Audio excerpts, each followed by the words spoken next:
Você sabe a diferença entre geriatria e gerontologia? Não, eu vou explicar para você. Você sabe que você não precisa ser idoso para procurar um profissional geriatra? Exatamente, isso. Tudo isso eu vou explicar para você e por que você deve fazer isso.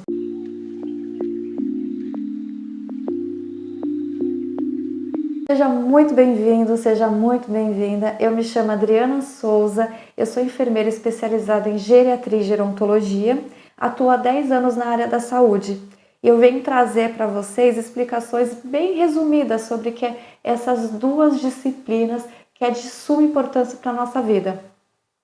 A gerontologia, quando você fragmenta essa palavra, gero significa velho e logia estudo, o estudo do envelhecimento.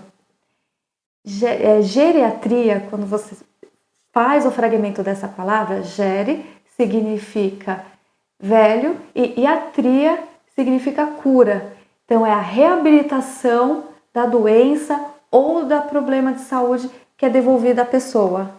Bom, demonstrando para vocês um pouco, dando um exemplo para vocês um pouco de que o envelhecimento, o processo de envelhecimento, falar sobre o desenvolvimento humano, são fatores que ocorrem há muito tempo atrás, né? Um grande exemplo para nós é um filósofo, Aristóteles. Ele trouxe para nós uma fala sobre o calor intrínseco, o calor em que ele vem direcionado ao coração, enquanto se houvesse o calor intrínseco. Teria a manutenção da vida e a essência da alma.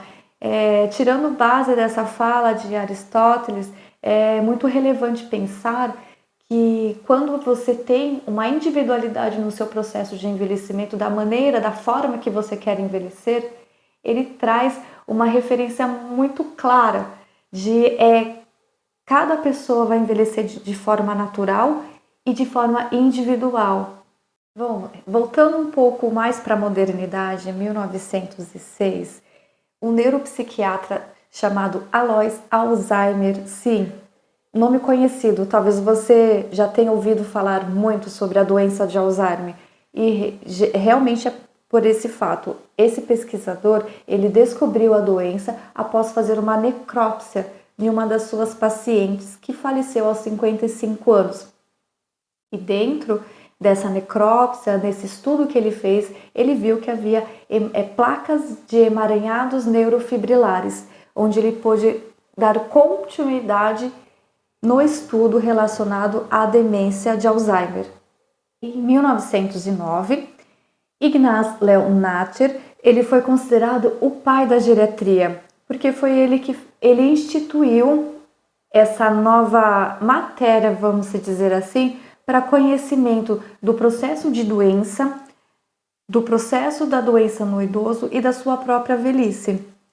E ele foi o primeiro geriatra a entrar na Sociedade de Geriatria de Nova York e editor de uma revista americana também. Em 1930, a médica chamada Marjorie Warren, ela também considerada como a mãe da geriatria, isso porque ela levantou grandes estudos relacionados ao envelhecimento. Ela publicou 27 artigos relacionados à área e também ela trouxe para nós os primórdios da AGA, que é a avaliação geriátrica ampla. Ela, durante um dos projetos dela, ela redescobriu maneiras de tratar uma pessoa para ter a reabilitação e uma outra pessoa ter outro tipo de reabilitação. Por exemplo, ela conseguiu verificar um público de pessoas em que eles tinham necessidades de cuidados um pouco mais integrativos. E essas pessoas eram locadas ao que nós chamamos hoje de instituição de longa permanência.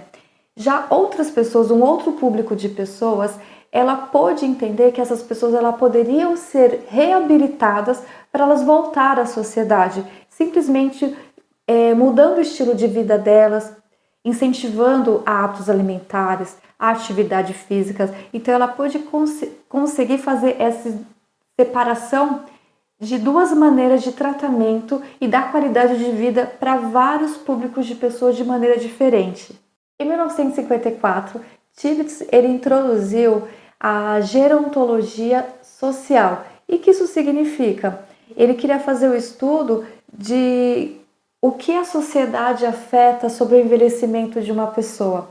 Ele quis entender o desenvolvimento populacional até a forma de desaceleração no envelhecimento de formas molecular, celular e orgânica.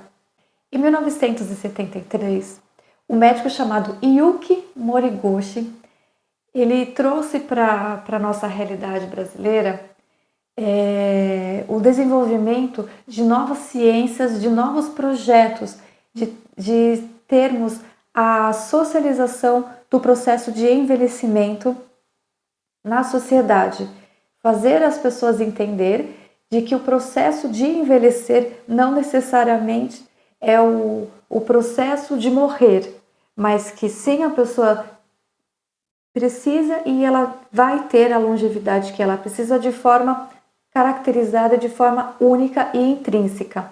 Esse médico, ele foi das primeiras pessoas também a sentarem na cadeira de grandes congressos da geriatria.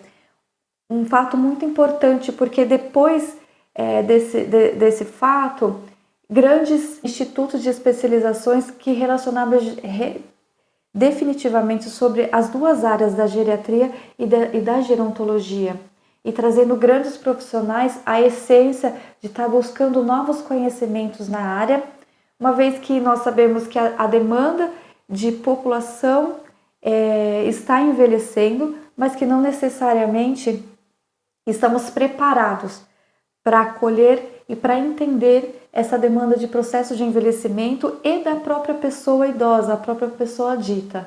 Bom, resumidamente eu vou trazer para vocês a diferença entre geriatria e gerontologia.